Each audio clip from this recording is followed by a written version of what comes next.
శ్రీమాత్రే నమః. కొత్త సంవత్సరం వస్తోంది కదా. ప్రకృతిలో ఎటువంటి మార్పులైతే సంభవిస్తాయో మన జాతకంలో కూడా ఏవైనా మార్పులు వస్తాయా, ఏవైనా పరిహారాలు చేసుకోవాలా, ఎవరి జాతకం ఎలా ఉంది అని సహజంగా భయం వేస్తుంది, అనుమానం కూడా కలుగుతుంది. ఎవరైనా పరిహారం చెప్తే ఆ పరిహారం చేసుకుంటే బాగుంటుంది కదా మనసుకి అనిపిస్తుంది. ఈ మధ్య కాలంలో కొంతమంది ఏం చెప్తున్నారంటే నాకు కామెంట్ లో పెట్టారనమాట, పరాభవ నామ సంవత్సరం కదా, పరాభవాలు ఎదురవుతాయి కాబట్టి ముందే పరిహారాన్ని చేసేసుకోండి, ఆ సంవత్సరం వచ్చిన తర్వాత మనం ఏం చేసినా గానీ అపజయమే తప్ప ఫలితం ఉండదు అని చెప్తున్నారట. అసలు ఈ పరాభవ నామ సంవత్సరం అంటే ఏంటి, ఎవరి జాతకం ఎలా ఉంటుంది అనేది మనం ఈ రోజు ఈ వీడియోలో తెలుసుకుందాం. తెలుగు సంవత్సరాలు 60, ప్రభవనామ సంవత్సరంతో మొదలయ్యి అక్షయ నామ సంవత్సరంతో ముగుస్తుంది. అందులో 40వ సంవత్సరం పరాభవ నామ సంవత్సరం. ఒక్కొక్క పదానికి చాలా అర్థాలు ఉంటాయి కదా. అలాగే ఈ పరాభవ అంటే అపజయం అని మాత్రమే కాదు, పర అంటే శ్రేష్టమైన అని ఇంకొక అర్థం కూడా ఉంది. భవ అంటే జన్మించిన, పుట్టిన అని, అంటే మనకి కొత్తగా చాలా శ్రేష్టమైన జీవితం వస్తుంది అని అర్థం తీసుకోండి. ఈ పరాభవ అంటే మనకి ఇంకా పరాభవాలు ఎదురవుతాయి అని బాధపడి ఈ అర్థం తీసుకునే కంటే ఈ అర్థం తీసుకోవచ్చు కదా. అప్పుడు మనలో ఒక పాజిటివిటీ అనేది పెరుగుతుంది. మన ఆలోచనలే, మన తిండే అన్నీ మన మీద ప్రభావాన్ని చూపిస్తాయి. మన ఆలోచనలే మన భవిష్యత్తు. నువ్వు నెగిటివ్ గా ఆలోచిస్తూ ఉన్నావు అంటే నీ భవిష్యత్తే నెగిటివ్ గా ఉంటుంది. నువ్వు పాజిటివ్ గా ఆలోచించడం మొదలు పెట్టావు అంటే మన భవిష్యత్తే పాజిటివ్ గా ఉంటుంది. సరే, ఒకవేళ జాతకంలో బాలేదు, గ్రహ దోషాలు వస్తున్నాయని అంటున్నారు, మాకేమో పరిహారాలు చేయించుకునే స్తోమత లేదు అంటారా? పొద్దున్నే విష్ణు సహస్రనామంతో పాటుగా వెంకటేశ్వర స్వామి వారి సుప్రభాతము, ప్రపత్తి, అలాగే వజ్ర కవచము చదవండి. ఇంక మీరు దేనికి భయపడవలసిన అవసరం లేదు. కలియుగ వెంకటేశ్వర స్వామి వారి పాదాలే పట్టేసుకుని నా జీవితాన్ని బాగు చెయ్యని మీరు పొద్దున్నే లేచి అడుగుతున్నారు అనుకోండి, ఆయన కరుణించరా, ఆయన అనుగ్రహించరా చెప్పండి. కాబట్టి ఆ పరిహారం చేసుకోండి. అయినా జాతకం బాగుండలేదు అని ఎవరైనా చెబితే ముందు మనం భయపడిపోతే మన జాతకం ఏమైనా మారిపోతుందా? మారదు కదా. అలా భయపడిపోయి, బెంగపడిపోయి, బాధపడిపోతే జాతకమే మారిపోయింది అని అనుకోండి, రోజుల తరబడి ఎంతో మందికి ఎంతోసేపు బాధపడుతూనే ఉంటారు కదా. బాధపడడం వల్ల సమస్యకి పరిహారం ఉండదు. మనకు వచ్చిన కష్టం ఎలా తీరాలి, మన సమస్య నుంచి ఎలా బయటపడాలి అని పరిహారం కోసం, పరిష్కారం కోసం ఆలోచించాలి. కాబట్టి భయపడకండి. భయపడితే ఆ భయమే ముందు మనల్ని చంపేస్తుంది. రేపు ఉగాది రోజున ఏం చేయాలి అంటే, పొద్దున్నే లేచి తైలాభ్యంగనం చేసి కొత్త బట్టలు కట్టుకోవాలి. ఆ కొత్త బట్టలు కట్టుకునేటప్పుడు ఏం చేయాలి అంటే, పసుపు పెట్టి దేవుడి దగ్గర పెట్టి ఆ కొత్త బట్టలు కట్టుకోండి. ఖాళీ కడుపుతో వేపపూత ప్రసాదాన్ని తీసుకోవాలి. చేదు, పులుపు, తీపి, కారము, ఉప్పు, నెయ్యి ఇవన్నీ వేసి వేపపూత ప్రసాదాన్ని తీసుకోవాలి. ఆ రోజున విక్రమార్క చక్రవర్తి పట్టాభిషిక్తుడైన రోజు అనమాట. ప్రతి ఇంటిలోనూ, ప్రతి ఇంటి మీద ధ్వజారోహణం చేస్తారు, అంటే కాషాయ జెండాని ఎగరవేస్తారు.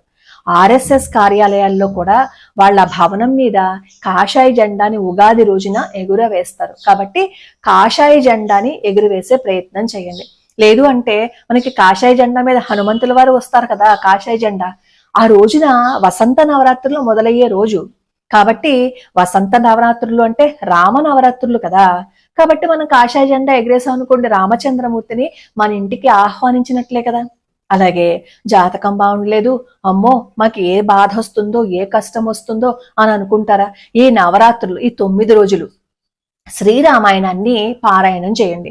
ఒకవేళ శ్రీరామాయణం అంతా పారాయణం చేయలేకపోతున్నారు అని అనుకోండి, సుందరకాండ పారాయణం చేయటం మొదలు పెట్టండి. సుందరకాండ అందరూ సులభంగా చేసుకోవాలనే ఉద్దేశంతో దానిని కూడా నేను చదివి రోజుకో శ్లోకం ఛానల్లో పెట్టాను. ఒకసారి మీరు కనీసం దాన్ని వినడానికైనా ప్రయత్నించండి. భయపడే కంటే ఆ భయానికి, ఆ బాధకి పరిష్కారాన్ని మనం ఏ విధంగా చెయ్యాలి అని ఆలోచిస్తే పరిష్కారం దొరుకుతుంది. జాతకం తెలియలేదు, మా నక్షత్రం ఎలా ఉందో తెలియలేదు, మా గ్రహాలు ఎలా ఉన్నాయో తెలియలేదు, అసలు మాకు జాతకమే తెలియదు అని భయపడవలసిన అవసరం లేకుండా విష్ణు సహస్రనామ స్తోత్రము, వెంకటేశ్వర స్వామి వారి ప్రపత్తి, వెంకటేశ్వర స్వామి వారి సుప్రభాతము, వీటితో పాటుగా సుందరకాండ పారాయణ చేయండి. ఈ 9 రోజులు చేస్తే ఇదంతా మనలో డిశ్చార్జ్ అయిపోయిన బ్యాటరీని మళ్ళీ ఛార్జ్ చేస్తుంది అనమాట. నియమం పెట్టుకోండి, 9 రోజుల్లో నేను సుందరకాండ పారాయణ చెయ్యాలని అనుకుంటున్నాను అని నియమం పెట్టుకుని చేయండి. మీరు వెంటనే కింద కామెంట్ పెడతారు, మాకు సమయం ఉండదండి, మేము ఆఫీసులకు వెళ్ళాలి కదండి, మా పనులు చూసుకోవాలి కదండి అంటారు. నిజమే, మన పనులు మనవన్నీ మనం చేసుకోవాలి, కానీ మన కష్టం తీరడానికి భగవంతుడిచ్చిన ఆ పరిహారాన్ని మాత్రం చేసుకోవడానికి మనకి సమయం ఉండదు, కానీ మన కష్టాలన్నీ తీరిపోవాలి. కాబట్టి అదేం కుదరదు. ఈ 9 రోజులైనా ప్రయత్నపూర్వకంగా పొద్దున్నే లేచి సుందరకాండ పారాయణ చెయ్యండి. చక్కగా ఎంతలోకి అవుతుంది చెప్పండి. మీరు పారాయణ మొదలు పెడితే ఖచ్చితంగా ఒక 20 నిమిషాలు, మాక్సిమం ఒక అరగంట. మనకి బాధలు కష్టాలు తీరడానికి ఒక్క అరగంటైనా మనం సమయాన్ని కేటాయించలేమా? కాబట్టి ప్రయత్నపూర్వకంగా సుందరకాండ పారాయణ చెయ్యండి. అలాగే ఉగాది రోజున మీకు దగ్గరలో ఉన్న ఆలయాలలో, చాలా ఆలయాల్లో వేద సభ జరుగుతూ ఉంటుంది. అలాగే ఈ పంచాంగ శ్రవణం జరుగుతుంది. పంచాంగ శ్రవణం విని మీ జాతకంలో ఏదైతే ఇబ్బంది ఉంది అని వాళ్ళు చెప్పారో, ఇబ్బంది ఉంది అని తెలుసుకుంటే మీరు అసలు ఎటువంటి భయము లేకుండా దానికి పరిహారాలు వాళ్లే చెప్తారు. లేదు అంటే సుందరకాండ పారాయణ చేసేయండి. సుందరకాండ పారాయణ చేసేసాము అని అనుకోండి, హాయిగా మన గురించి అంతా ఆంజనేయ స్వామి వారే చూసుకుంటారు, మనకేంటి బాధ చెప్పండి కదా. అలాగే ఈ తెలుగు సంవత్సరాలకి సంబంధించి కాకినాడ దగ్గర భవన్ నారాయణ స్వామి వారి ఆలయం ఉందన్నమాట. దానికి ఈ కథకి ముడిపడి ఉంది. ఆ స్థల పురాణానికి సంబంధించి ఈ ఉగాదికి 60 సంవత్సరాలు ఎలా పేర్లు వచ్చాయో దీనికి సంబంధించి ఒక కథ ఆ ఆలయంతో ముడిపడి ఉంది. ఎవరికైనా ఒకసారి మీకు దగ్గరలో కాకినాడ పరిసర ప్రాంతాల్లో ఉన్నారని అనుకోండి, ఆ దేవాలయానికి వెళ్ళండి. దాని ఎదురుగుండానే ఒక కోనేరు ఉంటుంది. ఆ కోనేరులోనే నారద మహర్షి స్నానం చేయటం వల్ల ఆయనకు వచ్చిన శాపం నుంచి బయటపడ్డారు అని రాసుంటుంది.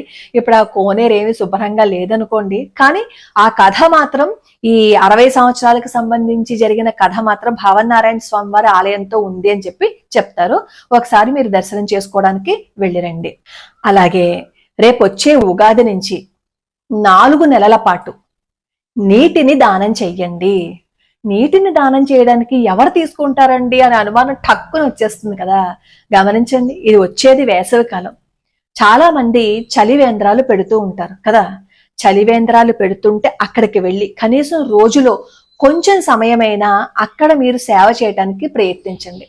అలాగే పక్షులకి మన మేడ మీద నీళ్లు పెట్టండి. మేడ మీదో ఇంటి ముందో ఎక్కడో పెట్టండి. ప్లాస్టిక్ వాటిల్లో కాదు, మట్టి కుండల్లో గనక నీళ్లు పెడితే ఎవరికైనా జాతకంలో కుజదోషం ఉంటే ఆ దోషం పోతుంది అని చెప్తారు. నీటిని దానం చేయటం వల్ల, వేసవ కాలంలో నీటిని దానం చేయటం వల్ల కుజదోషం నుంచి బయటపడచ్చు.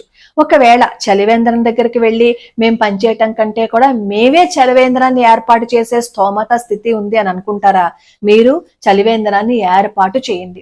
ఆ నీరు సద్వినియోగం అయ్యేటట్లుగా ప్రయత్నించండి. ఈ 4 నెలలు నీటిని గనక దానం చేస్తే కుజదోషం పోతుంది. కాలం తెల్ల కాగితం లాంటిది. దాని మీద మనం ఏది రాస్తే అదే వస్తుందన్నమాట.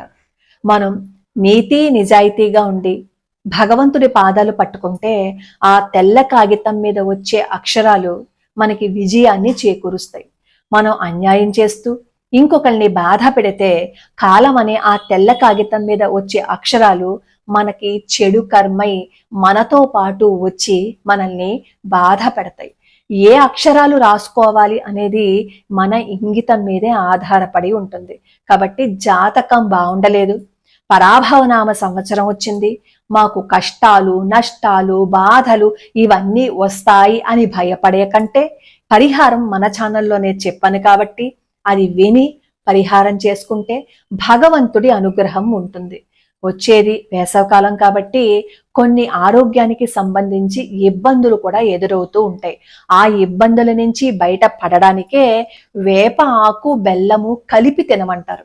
ఏదైనా రోగం వస్తే వ్యాక్సినేషన్ ఎలా అయితే తీసుకుంటామో, టీకాలు ఎలా అయితే తీసుకుంటామో, ఇంజెక్షన్స్ ఎలా అయితే తీసుకుంటామో, ఈ 4 నెలల పాటు ఈ వేసవి కాలంలో మనకి ఏ వ్యాధి రాకుండా ఉండడానికి వేప ఆకు బెల్లము కలిపి తినమంటారు. మీకు ఇంకా క్లారిటీగా చెప్తున్నాను. ఒక సంవత్సరం పేరు మీద మన జాతకంలో ఫలానా లగ్నం వాళ్ళకి జాతకం బాగుండలేదనో, ఫలానా రాశి వాళ్ళకి జాతకం బాగుండలేదనో, ఫలానా నక్షత్రం వాళ్ళకి జాతకం బాగుండలేదనో అంటే అది నమ్మద్దు. ఎందుకంటే ఏ ఒక్కరి జీవితము కూడా ఒక పేరు మీదో, ఒక రాశి మీదో, ఒక లగ్నం మీదో, ఒక నక్షత్రం మీదో మాత్రమే ఆధారపడి ఉండదు. పూర్తి జాతకం పరిశీలన చేస్తేనే మన జాతకం పూర్తిగా తెలుస్తుంది. కాబట్టి అనవసరమైన భయాలు పెట్టుకోకుండా భగవంతుడి పాదాలు పట్టుకుని వేద సభ జరిగే చోట ఆ సద్బ్రాహ్మణుల ఆశీర్వచనం తీసుకోండి. ఆశీర్వచనం తీసుకునేటప్పుడు వాళ్ళకి దక్షిణని సమర్పణ చేయండి. కొత్త పండుగ రోజున మనం ఏదైతే ఆశీర్వచనం తీసుకుంటామో అది మనకి ఉన్న కొన్ని దోషాల నుంచి బయటపడేస్తుంది. ఆ రోజు మనం కూడా మన ఛానల్ తరపున వేద పండితులతో ఆశీర్వచనం తీసుకుని మీ అందరికీ అందించే ప్రయత్నం చేస్తాను. కానీ మీరు కూడా మీ ఇంటికి దగ్గరలో ఉన్న ఆలయానికి వెళ్ళి ఆశీర్వచనం తీసుకోవటం మాత్రం అస్సలు మర్చిపోవద్దు. ఇంకొక మంచి వీడియోతో మళ్ళీ కలుసుకుందాం. లోకా సమస్తా సుఖినో భవంతు, సర్వే జనా సుఖినో భవంతు.